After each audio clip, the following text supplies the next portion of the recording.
വെട്ടമടിച്ചപ്പോൾ ശൗല് താഴെ വീണു. എഴുന്നേറ്റ് വന്നപ്പോ കണ്ണിന് കാഴ്ചയില്ല. എന്നിട്ട് അവൻ തപ്പിത്തടഞ്ഞ് നടന്നപ്പോൾ കൂടെ നടന്നവർ അവന്റെ കൈ പിടിച്ച് നടത്തി. എന്റെ ചോദ്യം, ശൗൽ ഒറ്റയ്ക്കാണോ ദൈവജനത്തിനെ പിടിക്കാൻ വന്നത്? അല്ലല്ലോ.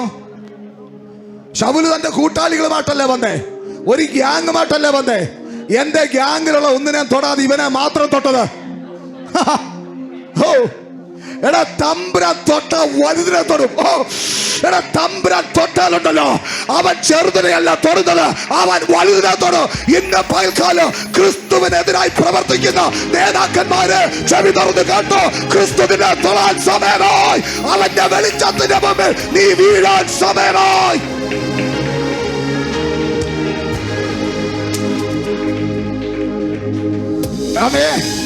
വാക്യം 9 പറയുന്നു, അവൻ 3 ദിവസം കണ്ടു കാണാതെയും തിന്നാതെയും കുടിക്കുകയും ചെയ്യാതെ ഇരുന്നു.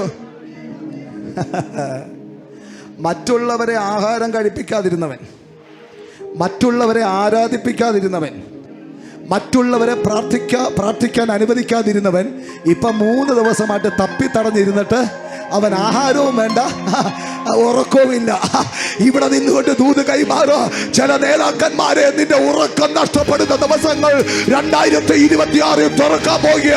നീ തപ്പിത്തടഞ്ഞ് നിന്റെ അടുത്ത് ആരുമില്ലാതെ ഒറ്റക്കിരുന്ന് മാനസാന്തരപ്പെട്ട് ക്രിസ്തുവിനെ അറിയുന്ന ചില ദിവസങ്ങൾ നേതാക്കന്മാരുടെ മുകളിൽ വെളിപ്പെടാൻ പോകുക.